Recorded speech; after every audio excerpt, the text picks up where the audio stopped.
This pair of shoes and I have been through a lot together. And after training and racing in this shoe, I'm ready to talk about the New Balance SC Elite 3 after 100 miles.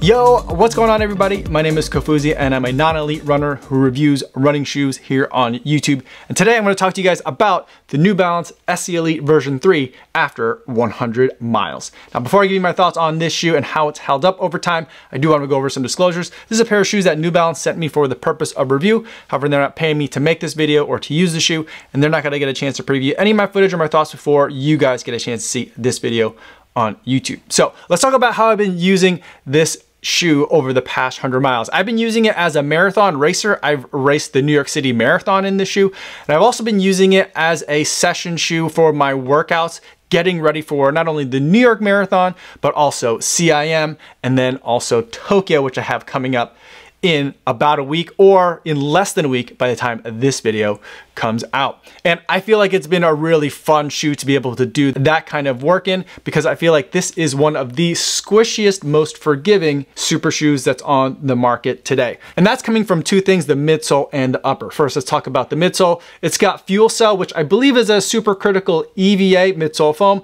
which has a lot of travel. It's got a lot of give. When your foot hits the ground, you're gonna squish that foam really nicely, but it also has a really nice amount of pop to it, so it doesn't get kind of stuck in there. So there's a nice impact absorption and then pop as you're running through your gait cycle. There's also a carbon fiber plate in here, the energy arc, which is the way that the carbon fiber is kind of bent and then angled as it comes through from the heel of your foot all the way into the forefoot, which helps give it that nice amount of snappiness and helps make sure that you don't get too stuck down in that squishiness of the foam. You pop right back out of it because of the foam and because of that carbon fiber plate. Now last year I felt like they had a little bit too much squish and not enough pop, and so they fixed that this year by adding just a little bit more foam and again tweaking that carbon fiber plate so that way you get out of that squishiness in a nice and quick and pleasant way, which makes the shoe much better than last year, although through some very subtle changes. So subtle yet significant update. Now in the upper, that's where this kind of comfort and flexibility of the shoe comes from.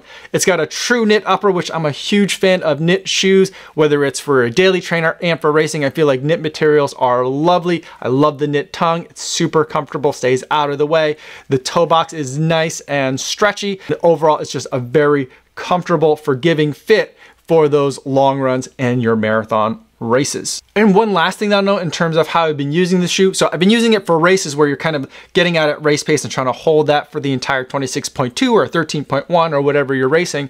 But I also, since I've been using it for sessions, I'll have repeats where I have work phases and recovery phases, warm-ups and cool downs, and I do it all in the same shoe. And I feel like this is probably one of the better shoes in that sense, in terms of it's really good at those work phases, but it's also pretty good at some of those warm-ups and cool downs as well. So pretty decent all-arounder on top of all of the performance that it's providing for you. Now let's talk about how the shoe's been holding up over the 100 miles. Like visually, there's some kind of signs of wear. On the upper, this giant New Balance logo with this kind of like comet-like streaks is showing a little bit of cracking in this, I think it's like a plastic type of material, this kind of iron-on thing that's here. So it's showing a little bit of visual wear, but overall the fit is really nice functionally. All these lace loops have been holding together really nicely for me. It's almost a shoe that I can kind of slip in and out of without even having to untie it, but since I am going to be using it for my harder sessions in racing, I do make sure that I am tied in nice and tight. So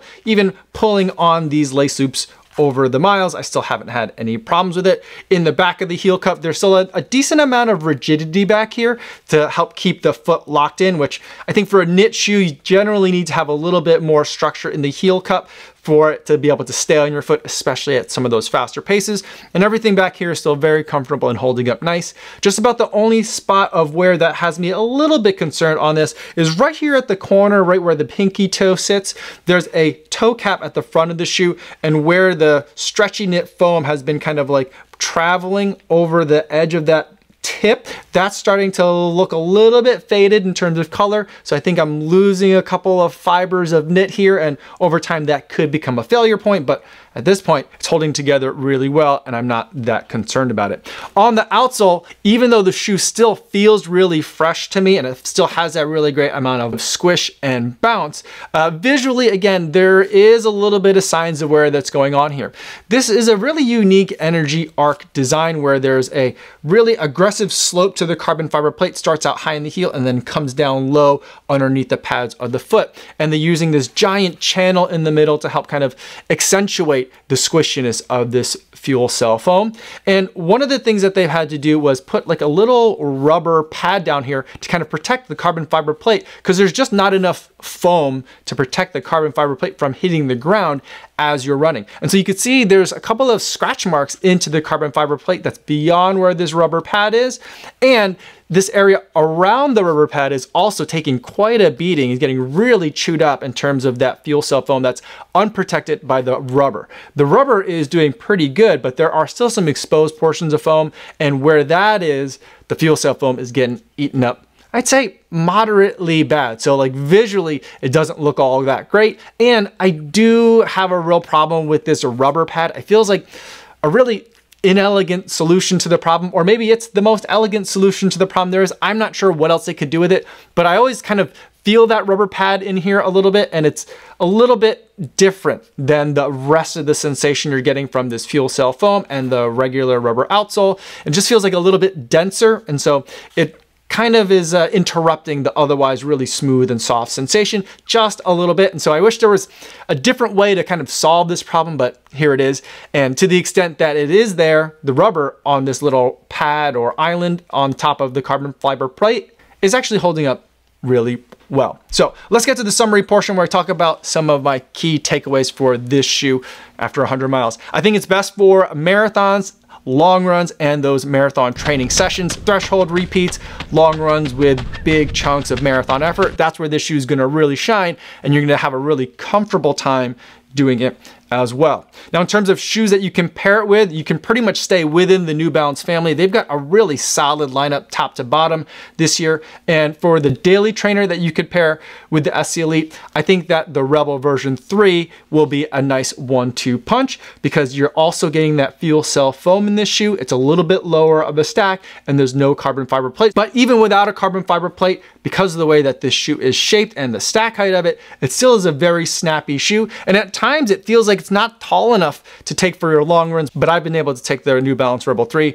up to a 20-mile long run, and it's felt really great underfoot. So the New Balance Rebel version 3 is a good option. And let's say after a hard session in the SC Elite version 3, now you need something extra soft to recover in. That's where I feel like the Fresh Foam More version 4 comes in. I got this in a couple different colorways. This is the New York edition, kind of matchy here with the two kinds of shoes. So I feel like it's a really nice 1-2 punch, not only in terms of the way that I would use the shoes, but also visually they pair up pretty nicely as well. This is super cushioned, a different kind of foam. It's their Fresh Foam X. It's got a little bit of a different sensation, but on those easy days that you need a little bit of extra comfort, a little bit of extra luxuriousness, I feel like the Fresh Foam More version 4 is that shoe that I would reach for. So now let's talk about the buying guide for this shoe. This shoe comes in at $230, and the way they've kind of like released this shoe has been a little bit unusual. It's been very drawn out.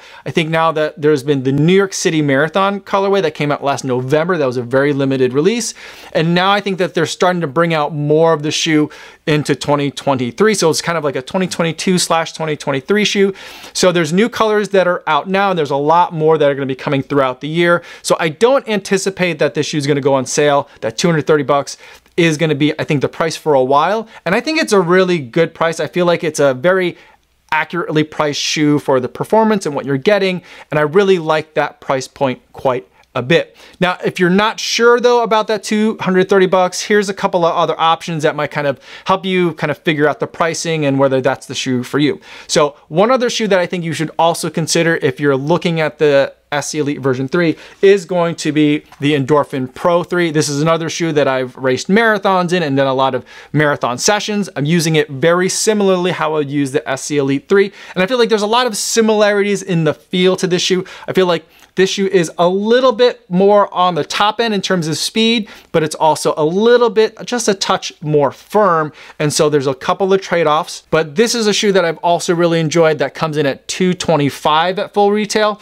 And so that's a pretty close price, but something you should also take a look at. And then another shoe that I think you should look at is the Ultra Vanish Carbon, which I feel like was my most underrated shoe of 2022. It's a carbon plated racer that I've been really enjoying. It's also really comfortable, but in a different way. The foam is pretty soft as far as racing foams go. There is a nice snappy carbon fiber plate, although I don't believe it's a full-length carbon fiber plate, but it's got some snappiness to it in the forefoot, and a lot of the comfort from it comes from that foam, and also it has a much more forgiving toe box. So if you are someone who gets a lot of crunched pinky toes and that fourth toe, and you need something with a little bit more space, this is one you should look at. And that one comes in at $240, and I don't see it on sale, either of those shoes, anywhere yet. So if this category of shoe, you're looking in that $225 for the Endorphin Pro 3, or up to $240 for the Ultra Vanish Carbon. So you've got a couple of different options in that sub $250 space there. So those are my thoughts on the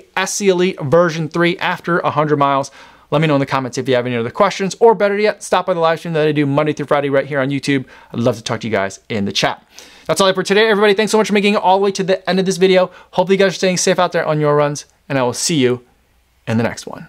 Yo, what's going on?